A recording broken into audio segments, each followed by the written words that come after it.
Vamos a ir esperando que se vayan uniendo. Vamos un poco más baja la música.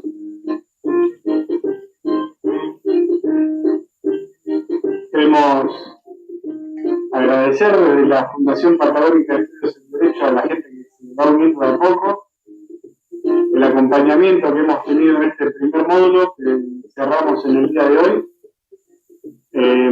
Bueno, la verdad que muy satisfechos los cuatro que hacemos este proyecto de Derecho a Domicilio en vivo y en línea, los martes y jueves, a las 17 horas.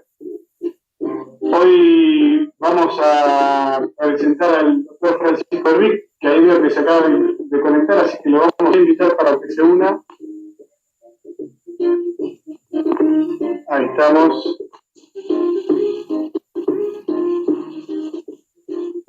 Y agradecerles a todos ustedes. Tenemos colaboradores como una Instagram para que puedan contactarnos, hace la gráfica Guille y Berlín.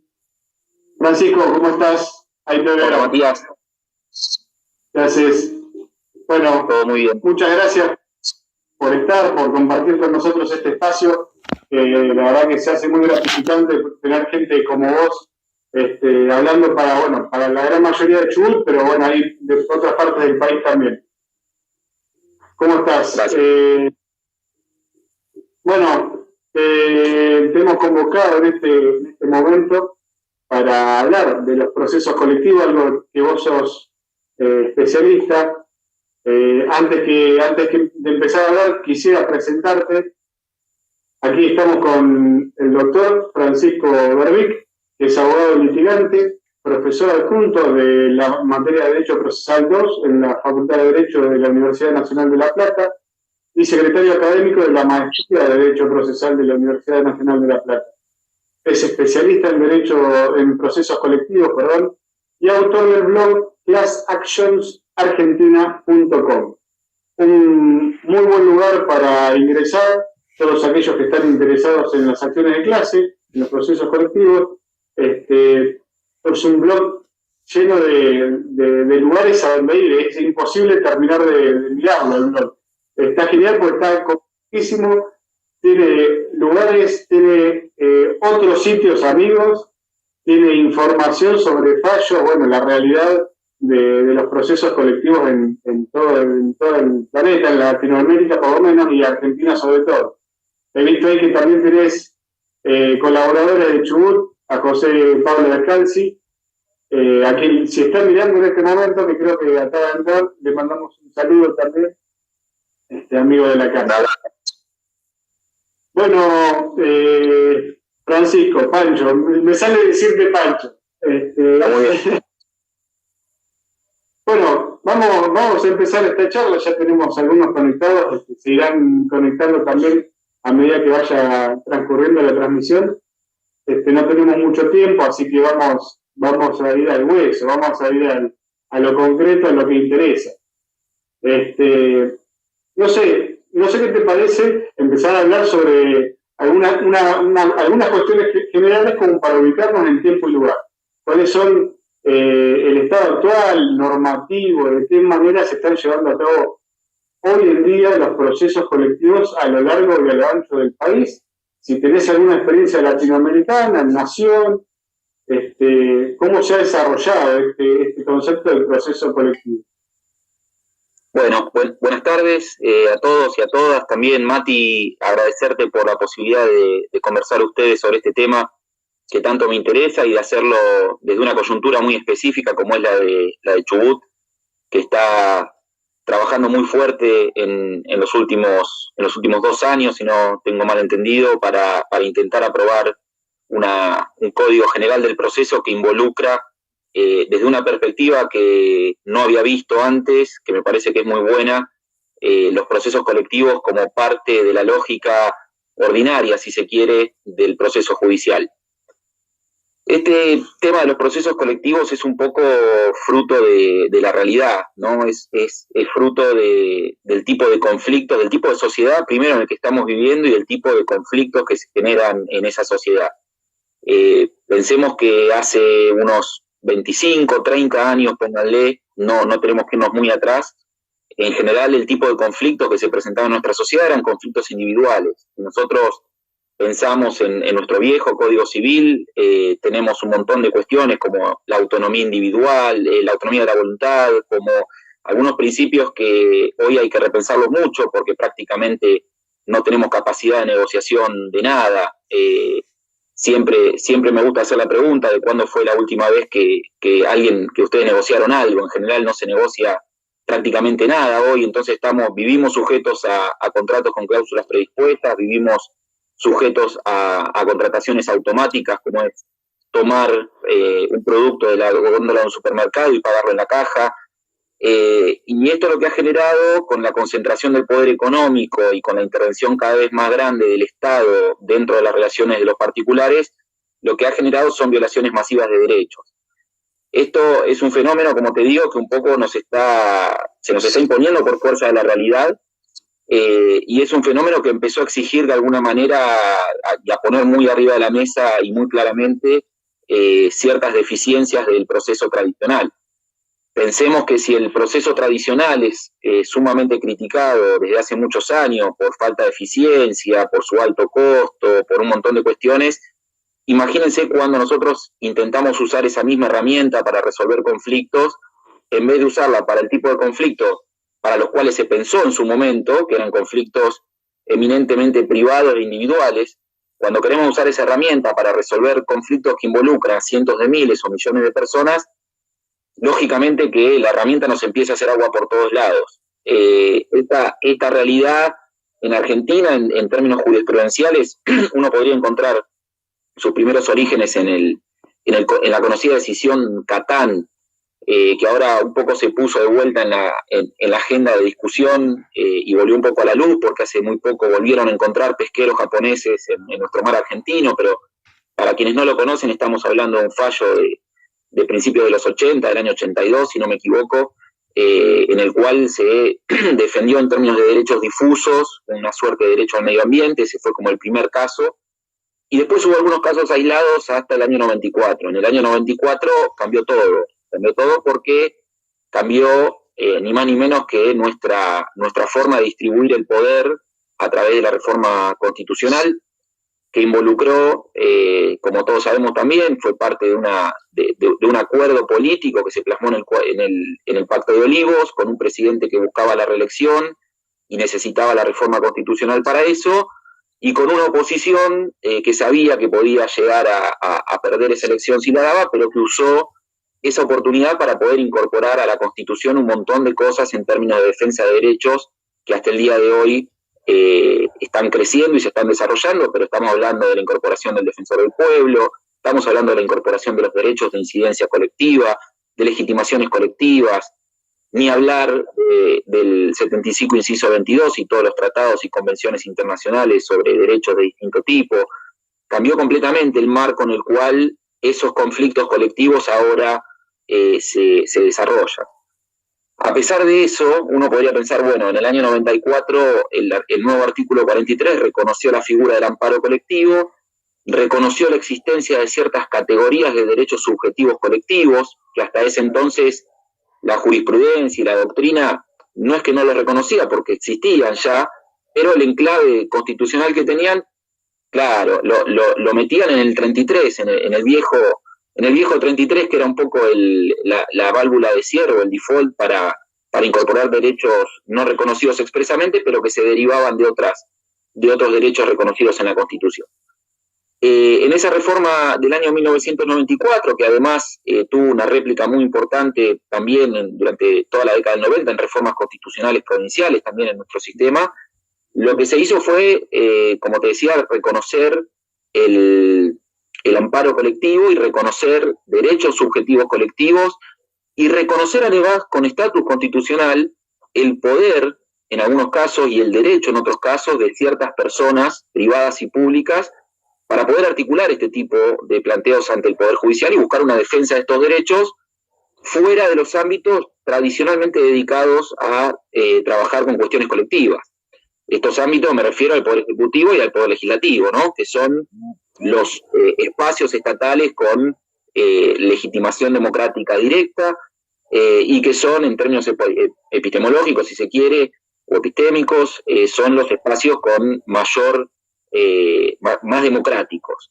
Entonces, imagínate que correr el espacio de discusión de estas cuestiones colectivas hacia adentro del Poder Judicial, otra vez, implicó la necesidad de empezar a repensar un montón de cosas, entre otras, y no menos importante, ni más ni menos que el rol del Poder Judicial en esta discusión. El Poder Judicial, de la misma manera que nuestros códigos procesales, el Poder Judicial también fue pensado para resolver conflictos individuales. No nos olvidemos que nuestra parte orgánica de la Constitución, que en la reforma del 94 prácticamente no se tocó, lo que está copiada casi al pie de la letra del modelo estadounidense. Estamos hablando de un modelo de 1787 y no ha variado demasiado, ¿no? Con una Corte Suprema, con tribunales inferiores, pero con una Corte Suprema que tiene la última palabra en materia de control de constitucionalidad y que a partir de la reforma del 94 ese poder de control de constitucionalidad se amplió de manera enorme, porque hay muchas más cosas que controlar,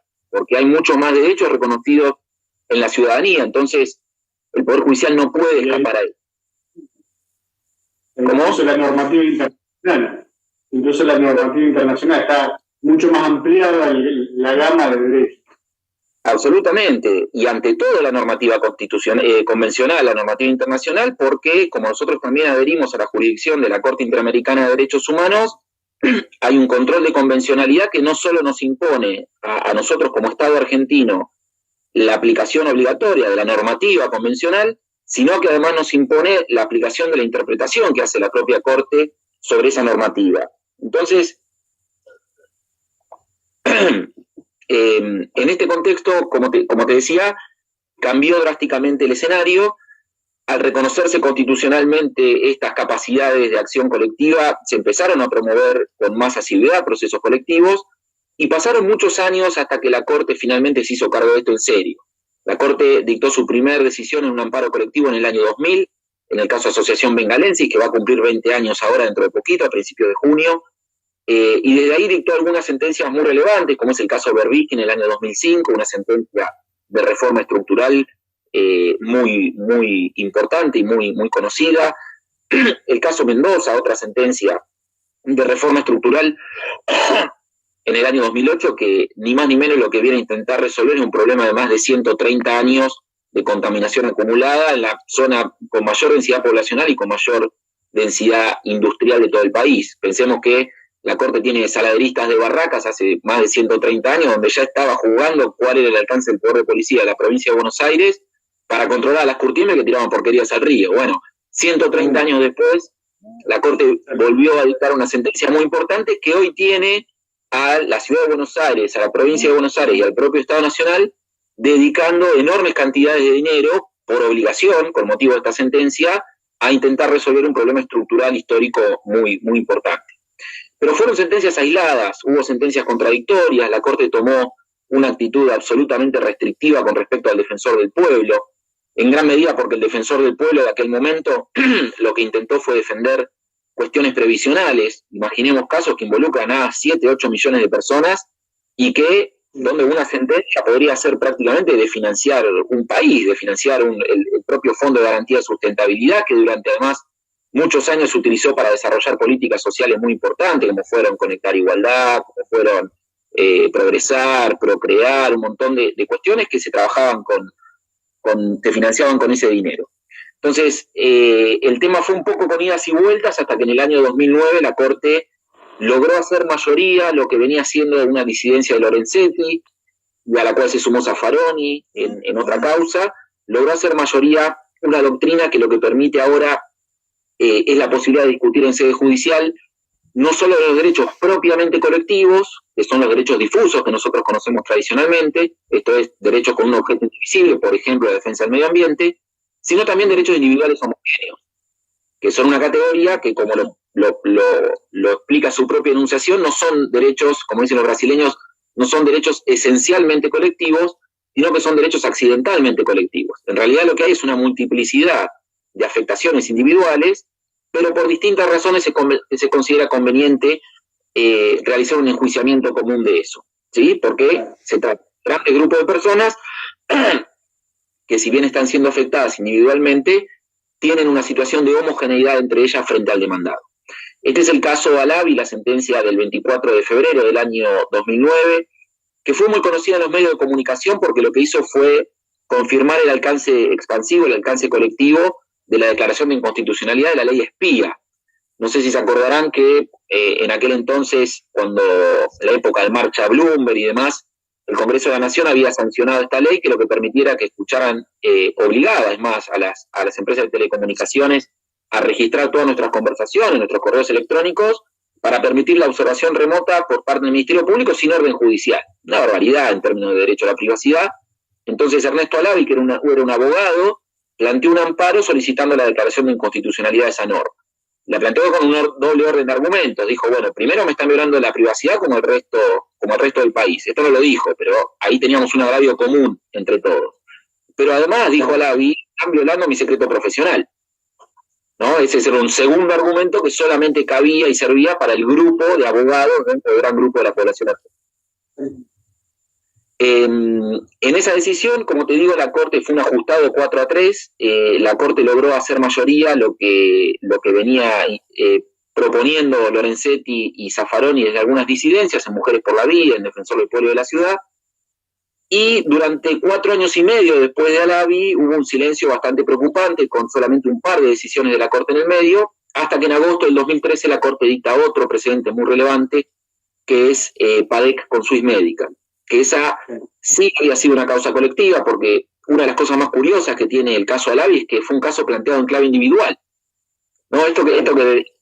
Entonces, la Cámara lo convirtió en colectivo porque no había forma de resolver el conflicto si no era con un remedio indivisible.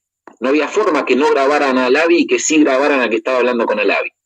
Entonces, el proceso se inició de manera individual, se discutió durante 2 instancias de manera individual, y recién la Cámara dijo, esto es inconstitucional y beneficia a todos los usuarios del servicio de telecomunicación. Lo que llega a la Corte es la discusión sobre esa cuestión y la Corte dice todo lo que dice en Alavi. 4 años y medio después, la Corte ratifica a Alavi, ya no 4-3, sino 5-2, y los dos son votos concurrentes sin disidencia, se suma falta a la mayoría, Petraque es un voto concurrente, y ese fallo es interesante ver cómo tiene largas transcripciones textuales de Alavi. Yo eso lo entiendo, lo leo como una suerte de señal, con una importancia simbólica importante, que decir, acá está Alavi, estamos ratificando, y ahora sí era un caso colectivo, promovido por un legitimado colectivo, como era la Asociación de Defensa del Consumidor PADEC, y que termina reiterando e incluso mejorando en algunas cosas, profundizando en algunas cosas, la doctrina Alavi. Llegamos ahí al año 2013. Después la Corte dictó otra sentencia fundamental para estudiar este tema, que es el fallo Kersich, la sentencia dictada en el fallo Kersich, con K. Este fallo me parece que es muy importante porque era un caso bastante curioso de la provincia de Buenos Aires, un caso de consumo / medio ambiente. Había un problema de contaminación en el agua de una localidad de la provincia de Buenos Aires. Un vecino promovió un amparo colectivo, se empezaron a sumar un montón de vecinos, sumaron más de 2.000 personas en el expediente judicial, y el juez primero dijo que era un proceso colectivo y después dijo, le corrió traslado a la prestataria del servicio y la obligó, le ordenó que conteste la demanda, las más de 2.000 demandas, en el plazo para contestar la demanda. Y por supuesto que la demandada dijo, miren, primero tengo un problema de defensa porque no puedo contestar más de 2.000 demandas en 5 días. Segundo, me cambiaste la regla del juego. Vos me dijiste que era un proceso colectivo, ¿cómo puede ser que me ames un megalitis consorcio con 2.000 personas para poder para trabajar en esto? El proceso va a ser imposible de gestionar, además. Esto llega a la Corte Federal después de sistemáticos rechazos, y la Corte dicta un fallo muy importante, como les digo, porque lo que hace es establecer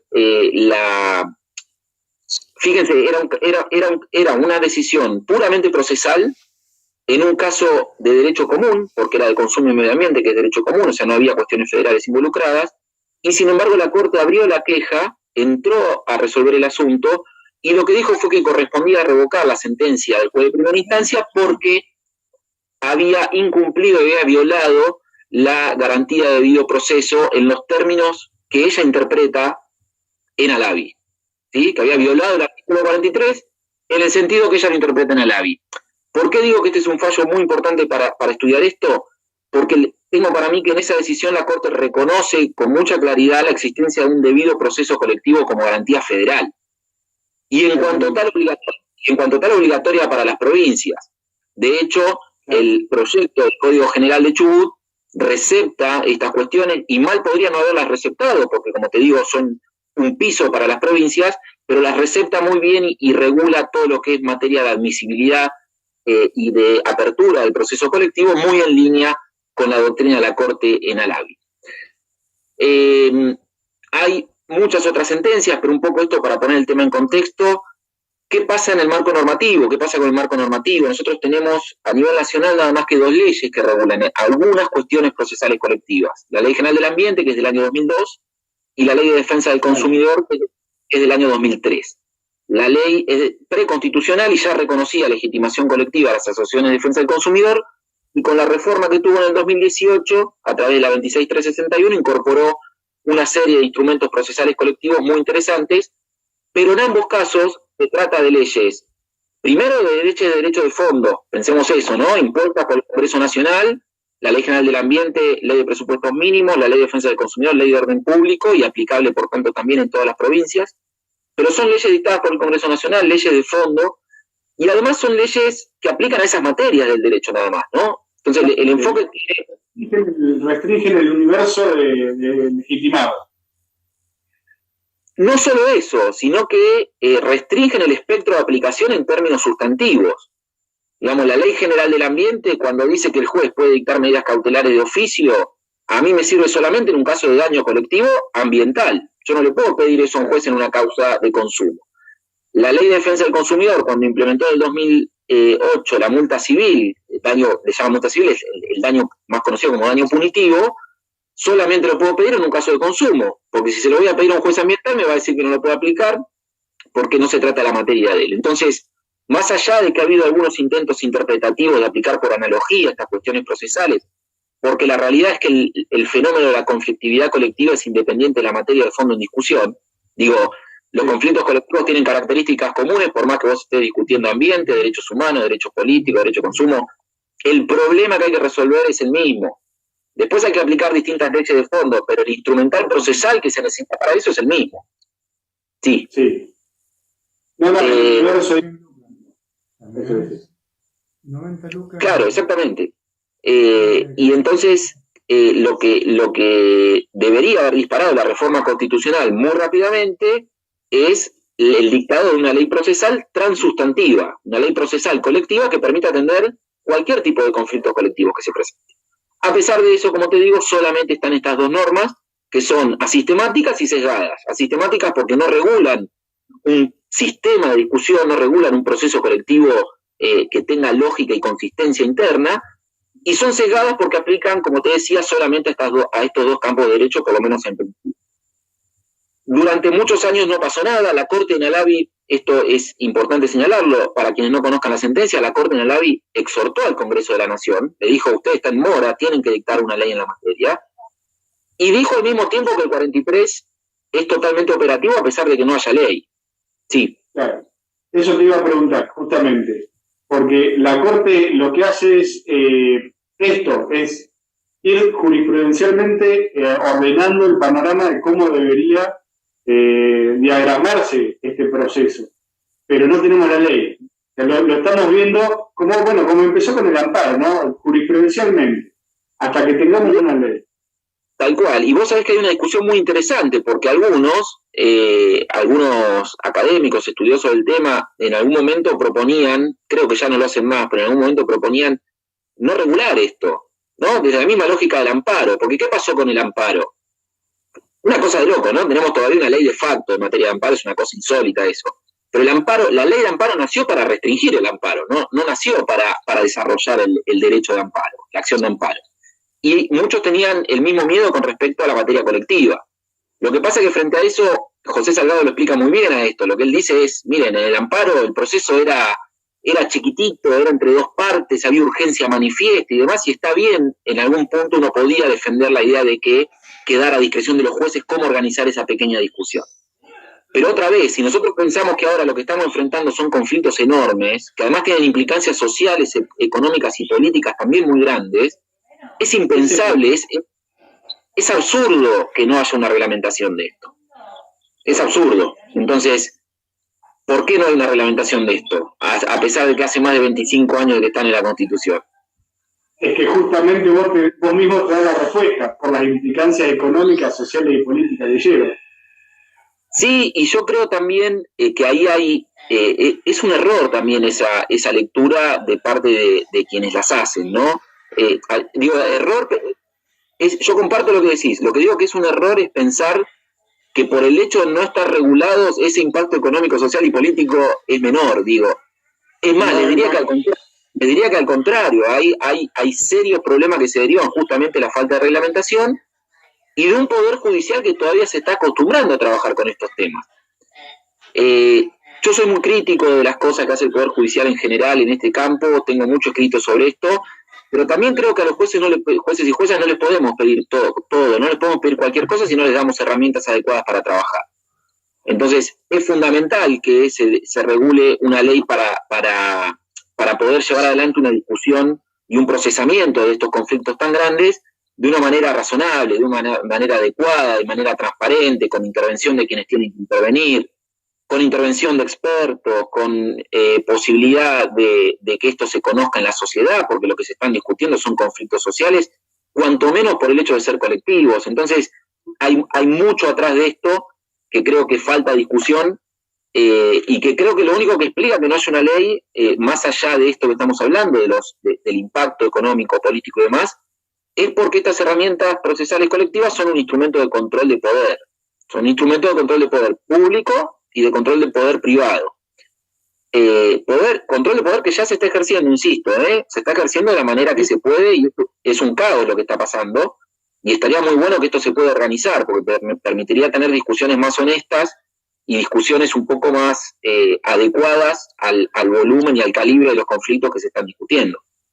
Pensemos, Mati, que entre algunos casos que se están discutiendo desde hace años en sede judicial, vos tenés cuestiones sobre acceso al aborto no punible, tenés cuestiones sobre servicios públicos, acceso al agua potable, tarifa de servicios públicos, tenés cuestiones de personas privadas de su libertad, personas internadas en neuropsiquiátricos, tenemos cuestiones ambientales gravísimas, no solo en el Riachuelo, sino en muchos lugares, la cuestión de Barrick en San Juan, con los glaciares, los desmontes en el norte. Hay infinidad de casos que se están discutiendo en base a reglas que fueron pensadas para resolver conflictos así de chiquititos. Entonces, no podemos esperar demasiado eso. Exacto, de 1 a 1, conflictos chiquititos y de 1 a 1. Entonces, ahí tenemos claramente un problema que tenemos que enfrentar y que tenemos que discutir. Y lo que tenemos que discutir con mucha claridad es esto, qué tipo de proceso colectivo queremos y para qué lo queremos. Y me parece que ahí el Código General del Proceso, como para ir metiéndonos en el tema específico del código, me parece que ahí el código es muy inteligente y es muy importante lo que establece en el título 2 como finalidades y pautas interpretativas de los procesos colectivos. Esas finalidades y pautas interpretativas son 4, que en general uno las puede poner como objetivos de política pública, finalidades, y son el acceso a la justicia, por un lado, la disuasión de conductas ilícitas colectivas, por otro, la posibilidad de generar enormes caudales de economía procesal, de macroeconomía procesal, diría yo, y además la posibilidad no menor de que el sistema de administración de justicia arroje soluciones igualitarias cuando el conflicto que se le presenta involucra grandes números de personas que están paradas en el mismo lugar. No hay mucha justificación para no darle la misma solución si están exactamente en la misma situación frente al demandado. En términos de acceso a la justicia, los procesos colectivos son fundamentales porque permiten saltar las 2 barreras tradicionalmente estudiadas en este campo, que son las barreras económicas y las barreras socioculturales. Un caso individual por 2.000 pesos difícilmente encuentra un abogado en el mercado legal. Un caso colectivo que involucra 1 millón de personas afectadas en 2.000 pesos, muy probablemente encuentre en el mercado legal abogados o organizaciones que quieran llevarlo adelante. Y en materia de barreras socioculturales, ni hablar, porque lo que permite el accionar de estos legitimados colectivos es que se pueda discutir y defender en sede judicial derechos de personas que a veces ni tienen conocimiento de que titularizan derechos o que esos derechos están siendo violados. Entonces, desde ese punto de vista, tenemos un verdadero derecho de acceso colectivo a la justicia desde el año 94 y necesitamos reglamentarlo, tanto a nivel nacional como a nivel local. En materia de macroeconomía procesal es más claro todavía esto, porque el proceso colectivo permite enjuiciar de manera concentrada la cuestión común a todo ese grupo. Pensemos, por ejemplo, en un supuesto de daño ambiental. Pensemos en el caso de Mendoza, en la situación del Riachuelo, para no ir más lejos. Hubiera sido necesario hay alrededor de 5 millones de personas que viven en la cuenca. Hubiera sido necesario hacer 5 millones de pericias para determinar si hay contaminación o no hay contaminación. No, la verdad que no.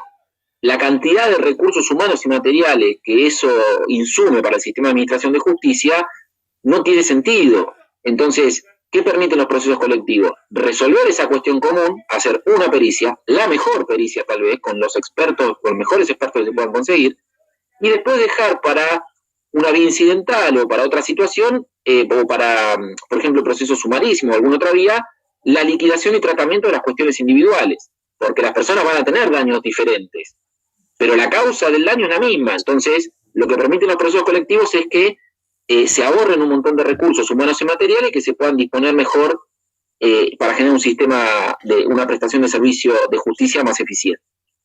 En materia de igualdad, es claro, la posibilidad de discutir colectivamente permite que el sistema también arroje decisiones colectivas, y creo que esto es un valor relevante en nuestro sistema democrático. Y en materia de disuasión de disuasión de conductas ilícitas colectivas, ahí está la papa, diría. Ahí está la cosa picante, porque ahí es donde este instrumental, estos mecanismos de enjuiciamiento, operan como un instrumento de control. Pensemos que el caso CEPI, por ejemplo, en 2016, cuando recién asumió la gestión Macri, su política energética, gobernada por el CEO de la empresa con la cual después contrataba, lo que hizo fue aumentar las tarifas de gas natural sin audiencia pública previa.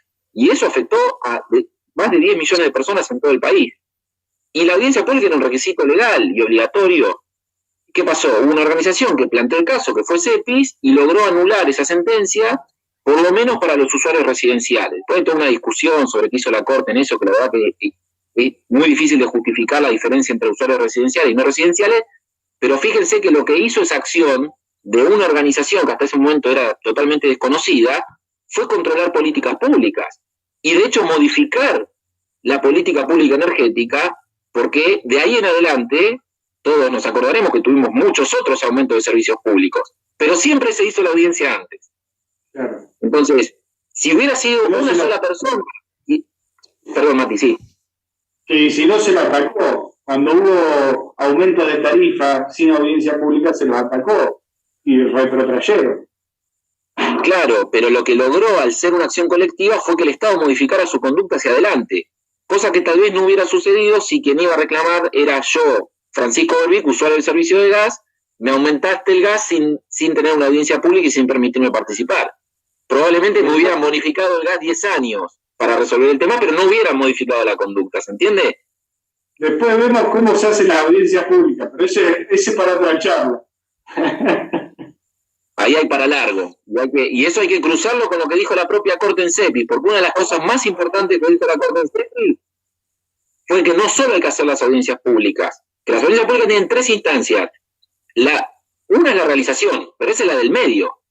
Hay una previa, que es proveer información adecuada y oportuna a los usuarios para que puedan participar en esas audiencias y que no sea una cosa pro forma. Y después está la salida, que los funcionarios públicos tienen que utilizar y considerar los argumentos que se discutieron en esas audiencias públicas al momento de la decisión. Porque si no estamos haciendo lo que hacemos la audiencia pública. Entonces, ahí están estas 4 finalidades, están reconocidas expresamente en la normativa. Esta es una de las cosas que me parece más interesante de la propuesta del código, porque están reconocidas como finalidades y pautas interpretativas. Entonces, los jueces, cuando les toque resolver, y hay muchas cuestiones que necesitan ejercicio de discreción de parte de los jueces, siempre van a tener que tener en cuenta estas 4 finalidades. Otra cosa que me parece muy interesante del código en materia propiamente colectiva es como te decía al principio, cómo el código no hizo la fácil de armar un capítulo de procesos colectivos al final como un proceso efectual más. Como si fuera una ley específica dentro del código. Exactamente. Creo que es muy interesante y es un esfuerzo enorme que han hecho para poder lograr esto, reconocer, como lo dice en el título 1, el punto 2, el título 1 de principios y reglas fundamentales, el punto 2, reconocer... Desde los principios arranca el código hablando de individuales y colectivos. Exactamente, pero fíjate que una cosa es reconocer como principio la dimensión individual y colectiva de los conflictos, y otra cosa después es hacerte cargo de eso en el articulado. Podrían haberlo reconocido y podrían haber armado un capítulo al final que fuera todo procesos colectivos, todo metido en un capítulo.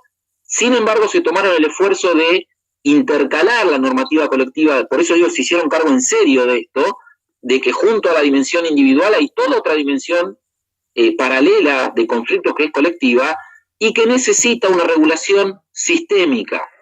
Y acá vuelvo a la carga con la comparación con las 2 normas de nación. Necesita una regulación sistémica. Si nosotros partimos de la premisa de que el proceso colectivo supone que las personas afectadas cuyos derechos se están discutiendo ahí no van a estar presentes en la discusión, tenemos que tener reglas completamente diferentes para proteger su debido proceso legal. Porque las reglas tradicionales están pensadas para un proceso donde la parte está presente, donde la parte está participando directamente o está muy cerca de su abogado y eligió su representante. En los procesos colectivos eso no pasa. Entonces nosotros lo que necesitamos es partir de esa premisa, asumir que las personas no están presentes y ver cómo hacemos para generar reaseguros procesales que puedan dotar de constitucionalidad a una decisión tomada en ese contexto. Entonces lo que hace el código es ir instituto por instituto procesal haciéndose cargo de esta doble dimensión. Entonces vos vas a encontrar un artículo para la demanda individual y un artículo para la demanda colectiva. Un artículo para la intervención de terceros en casos individuales, un artículo para la intervención de terceros en causas colectivas. Un artículo en partes y legitimación, un artículo de legitimación colectiva. Y así sucesivamente. Yo tomé nota de algunas de las cuestiones, pero creo que no vale la pena ir al detalle acá porque tampoco tenemos tiempo. Pero me parece que esta es una de las cosas más interesantes que tiene el proyecto. Sí. Tengo una consulta. A ver, ¿qué opinión te merece la creación en el código de este fondo de procesos colectivos, en el que se ordena al legislativo y con organización del judicial un fondo económico, obviamente, para estos procesos colectivos? ¿Cuál sería la idea?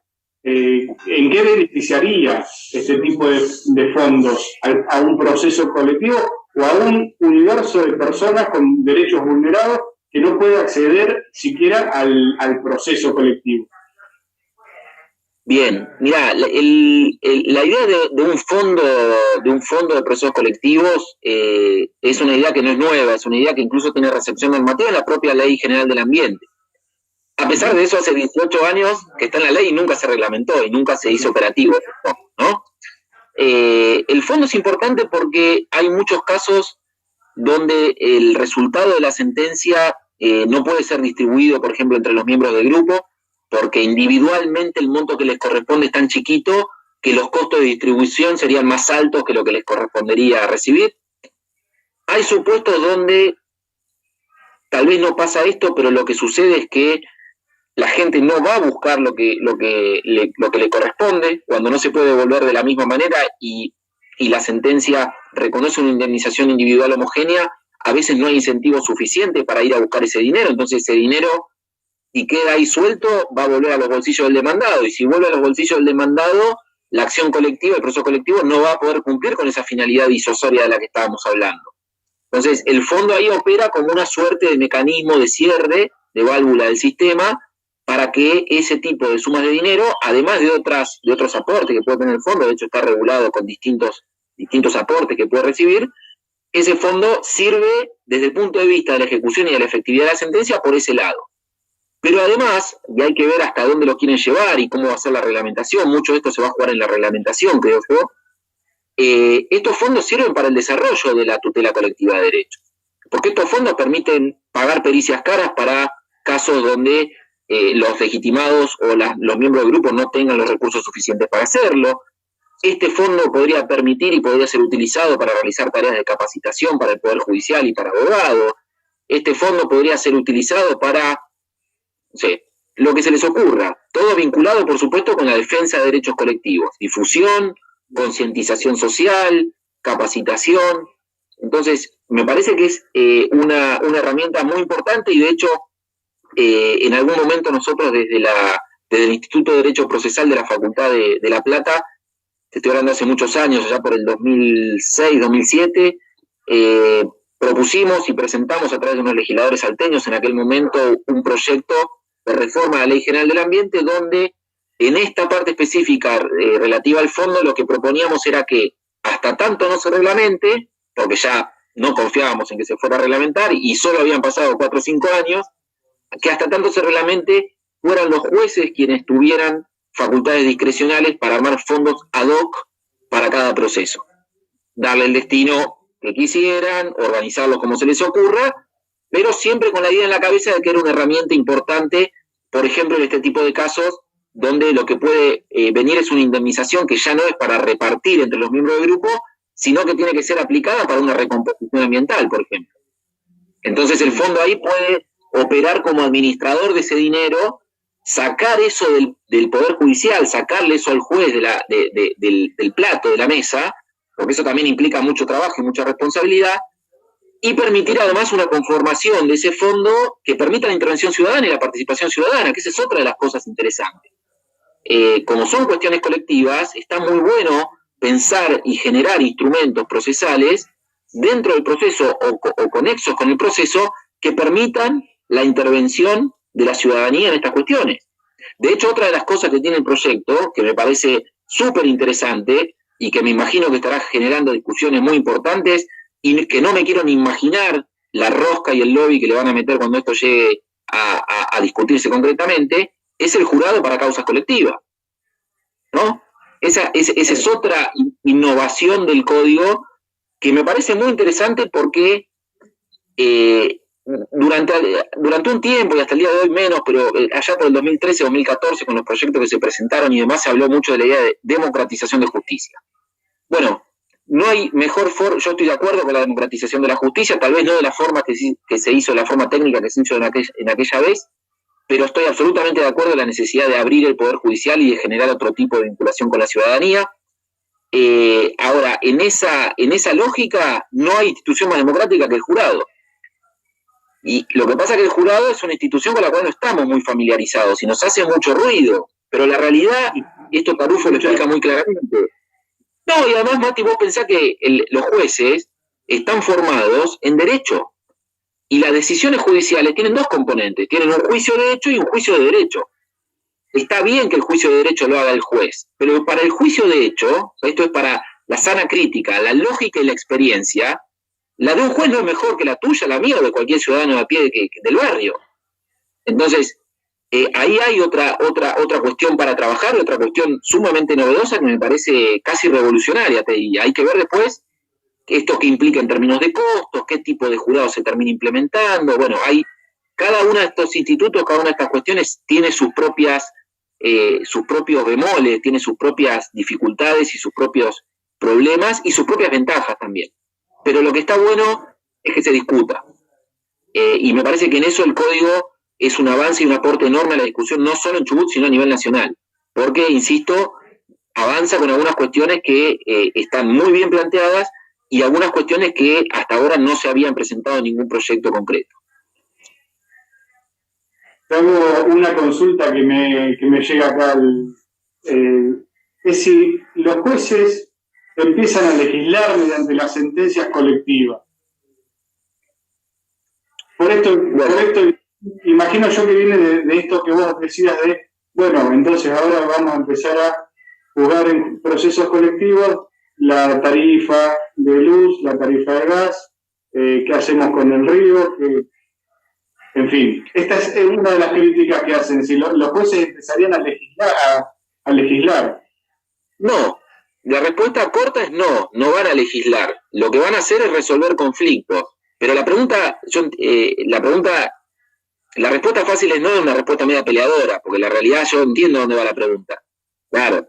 Pero lo que pasa es que acá lo que tenemos que tener en cuenta es que los jueces, primero, para que un conflicto colectivo entre a sede judicial, tiene que haber una causa controversia, tiene que haber un caso, ¿no? Como elemento habilitante de la competencia del Poder Judicial. Es muy importante diferenciar lo que es un conflicto, que es un fenómeno social, extrajudicial, de lo que es un caso judicial.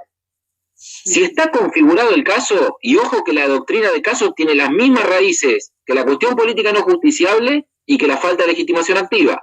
Las tres vienen... Acabo de tener un ejemplo hace un mes, más o menos, en la Corte, con el tema del caso o no caso. Bueno, ahí se discutió mucho, y ahí hay el dictamen del procurador y la sentencia de la Corte son dos instrumentos fundamentales donde está condensada toda la doctrina jurisprudencial de siempre de la Corte en materia de caso controversia. Y efectivamente, ¿qué nos mostró el caso CFK?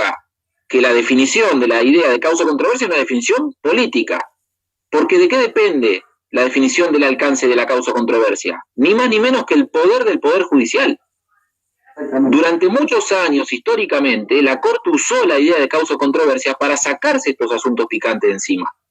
De la misma manera que usó primero la de cuestión política no justiciable, cuando ya era indefendible porque había derechos en juego, dijo, bueno, esto es justiciable, pero usted no puede, falta de legitimación activa, y ahora en un tercer nivel de evolución dijo, esto es justiciable, usted está legitimado, pero acá no hay causa porque faltan algunos requisitos, no hay homogeneidad, no se va ajustando el Poder Judicial, pero es importante tener en cuenta eso, que son herramientas de autorrestricción. Y vuelvo al tema concreto de los jueces legislando, porque de hecho fue la pregunta que a mí me llevó a meterme a estudiar esto hace muchos años, ¿hasta dónde los jueces? Si yo no los voté para que decidan la suerte del colectivo, si no tienen legitimación democrática directa para asignar presupuesto, porque no nos confundamos, los jueces, aunque sea indirectamente a través de sus sentencias, cuando son colectivas, lo que están generando es movimiento de partidas presupuestarias, ¿eh? Bueno, ¿no? El ejemplo que das al principio sobre la cuestión del fondo de sustentación de garantía de ANSES.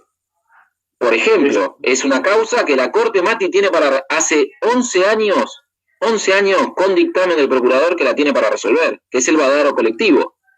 Pero claro, si dice que sí, el fondo se revienta y eso tiene un montón de implicancias. Entonces, si los jueces legislan o no legislan, los jueces no tienen que legislar, no deben legislar. Los jueces resuelven causas o controversias. Ahora, desde el momento que esas causas o controversias son colectivas y además involucran control de constitucionalidad, por ejemplo, y no legislan pero están muy cerca. Porque yo te hago una pregunta. En la sentencia de Alavi, si yo hoy me meto en Infoleg, la ley no está en negrita y subrayada, la ley está vigente. Pero hay una sentencia con cualidad de cosa jugada colectiva del año 2009 que dice que no aplica a ninguno de sus destinatarios. A mí, la diferencia entre derogar una ley o esto es muy finita, si es que la hay. Entonces, yo creo que la pregunta es válida y lo que nos exige interrogarnos justamente es, los jueces ya lo están haciendo, porque tienen el deber de proteger derechos colectivos, y a veces esa protección implica decisiones regulatorias en algún caso.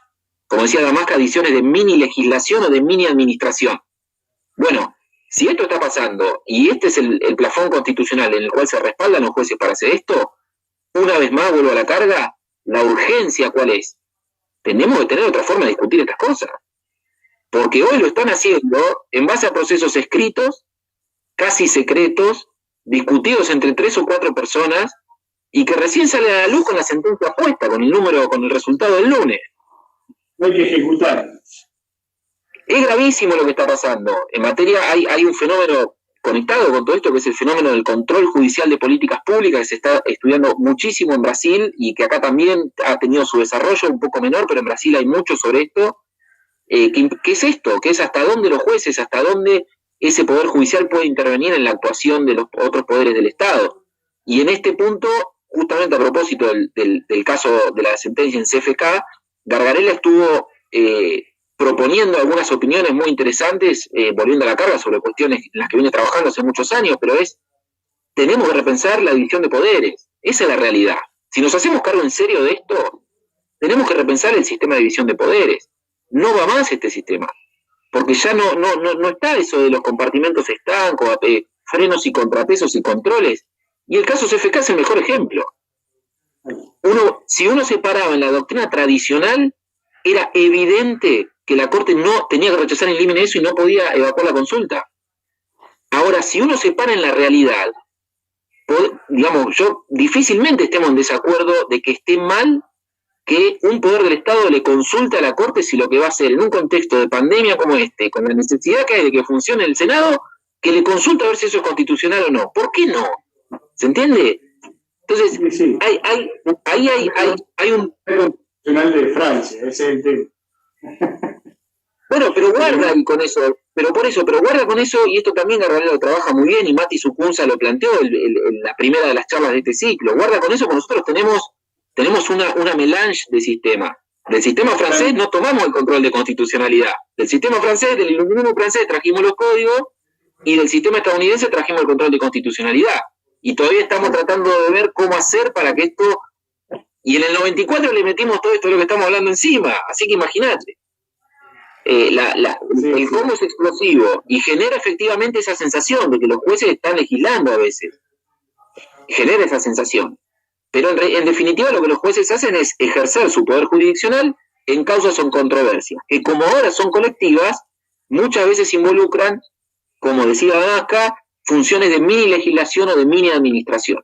Y eso para nuestros cánones tradicionales de derecho constitucional nos rompe la cabeza, no lo podemos entender. Necesitamos empezar a abrir un poco eso y a darnos cuenta de que si no la realidad nos va a llevar puesto, ya nos está llevando puesto la realidad. Necesitamos otra forma de discutir. Te hago una consulta, ya como para ir cerrando porque nos queda poco tiempo. ¿Ya se pasó materia, sí, ya faltan 8 minutos. Igual hay tiempo. En materia práctica, al abogado, al litigante, vos sos abogado litigante, a una persona, un profesional como vos, ¿en qué lo beneficia el proceso colectivo? ¿Le genera un incentivo en el horario? ¿Le genera una celeridad en los procesos? ¿Le genera poder captar mayor cantidad de clientes? ¿Cómo es? ¿En qué afecta? Es otra forma de trabajo. De hecho, es un nicho de trabajo que está muy subexplotado. Es un nicho de trabajo que no se ha desarrollado fundamentalmente porque al no haber ley, esto no se enseña en las facultades, Mati. Si vos te pones a pensar, no hay, el derecho procesal sigue siendo derecho procesal individual en nuestras facultades. De hecho, en posgrado hay muy pocos cursos a nivel nacional que trabajen sobre este tema, a pesar de que están pasando un montón de cosas. Pero claro, es difícil porque al no haber una ley, no hay un manual, no hay una ley comentada, no hay. Entonces uno tiene que trabajar con jurisprudencia y ordenar y sistematizar toda esta jurisprudencia, que además es inconsistente, muchas veces inconsistente, no es cómodo, no es fácil. Entonces demanda otro tipo de esfuerzo, pero solo desde este punto de vista. A mí me gustaría dejar una cosa clara para el final. Los procesos colectivos no son física cuántica, ¿sí? Digamos, hay mucho derecho constitucional, hay mucho de lógica, y hay un atractivo enorme que tienen los procesos colectivos, que es la posibilidad de participar en discusiones súper interesantes y participar en la defensa de grupos que necesitan ser defendidos y que no tienen voz. Y por supuesto que también hay un atractivo económico en términos de honorarios. ¿El problema cuál es? Otra vez, como no tenemos reglas en esta materia, las pocas regulaciones que yo he visto en Capital en general son ridículas. Digo, al propio Alavi le regularon 30.000 pesos a la Corte Federal en su momento. Está bien que el dólar valía otra cosa, era un poco más de $8.000, que es un número, pero la importancia del caso que tuvo de todo punto de vista, y le regularon eso. Está bien que era un caso individual, todo esto, ¿no? Pero en Capital hay regulaciones de 20.000 pesos por obtener sentencias que obligaban a brindar, no sé, al Senado de la Nación la información pública sobre todas sus contrataciones. Fíjate la gravedad del tema, la importancia del conflicto, y sin embargo, este problema. Ahí está comentando Cosentino, efectivamente, capacitación de los jueces y de los abogados. Esto se tiene que desarrollar porque, otra vez más, es una realidad que se nos va a imponer. Entonces, para los abogados, yo lo que les podía transmitir es la invitación a empaparse del tema, por lo menos a verlo y a mirarlo y a tratar de indagar un poco. Hay mucho para hacer en esto. Volviendo un poco al principio de la charla, esto de que cada vez son más los derechos vulnerados por esta contratación directa, entonces, y además cada vez son más los grupos que se juntan y son más los colectivos que existen y que son representados por un grupo de gente que toma la iniciativa de juntarse para defender los derechos de ese colectivo. En estos últimos 4 años han proliferado los colectivos y está perfecto porque son derechos que antes no estaban visibilizados y hoy ven la luz gracias a estos colectivos. Entonces, bueno, los abogados de estos grupos pueden ejercer su derecho con mucha mayor facilidad y mucha mayor celeridad y con mejores resultados incluso. Absolutamente. Hay problemas en términos de tiempos, estos procesos, salvo lo que está pasando ahora en la pandemia, que hay procesos colectivos que se han resuelto en días, eso es solo por la coyuntura, pero si no en general estos procesos demoran mucho tiempo. Vos imaginate, si una causa individual en un proceso eminentemente escrito del tipo que estamos hablando demora más de lo razonable, imagínate un proceso colectivo que involucra ese número de personas, que involucra esos monstruos como demandados, que involucra grandes estudios y mucho lobby y mucha rosca por afuera también para que esto no camine, ¿no? Entonces hay mucho atrás de esto, pero me gustaría insistir en esta idea de que esto no es física cuántica, que se puede trabajar con esto y que es un campo de trabajo fascinante. Yo hace 17 años que estoy estudiando esto y hace más de 10 que estoy litigando y la verdad que me ha traído muchísimos dolores de cabeza y muchísimas decepciones, pero también muy lindos momentos, muy lindos procesos de trabajo. He conocido mucha gente y la posibilidad también de participar en discusiones que de otra manera uno se queda totalmente afuera, ¿no? Exactamente. Bueno, Mati, te voy a ir, Pancho, te voy a ir despidiendo. Escuché el Mati tuyo y me lo quedé. Te voy a ir despidiendo, ya estamos en el límite. Te agradecemos desde la Fundación Patagónica de Estudios en Derecho, quienes hacemos este ciclo de charlas en vivo y en línea, Derecho a Domicilio, Patricio Cosentino, Noelia Roger, Nadia García y yo. Bueno, te agradecemos tu participación, agradecemos este excelente cierre del módulo 1, que era todo un desafío para nosotros arrancar con este ciclo de charlas. Ha tenido muy buena repercusión y gracias a los expositores como vos y como María Marta Nieto, Matías Sucunce y Guillermo Cosentino, nos han dado una satisfacción, la verdad que mucho más de lo esperado. Nada, simplemente agradecerte nuevamente, invitarte a que vos también sigas conectado y todos los espectadores, ya no sé ni cómo catalogarla, la gente que se conecta para vernos, arranquemos el martes que viene a las 5 de la tarde el módulo 2 que va a ser de derecho laboral. Son cuatro audiencias de derecho laboral. Después viene el de riesgo del trabajo, después uno de género, y seguiremos así hasta que termine la pandemia y más. Pero bueno, martes y jueves estás invitado también a participar de Derecho a Domicilio. Te mando un abrazo y... Los felicito de vuelta por la iniciativa y gracias por contarme para esto. Un abrazo grande. Bueno, adiós. Saludos a todos.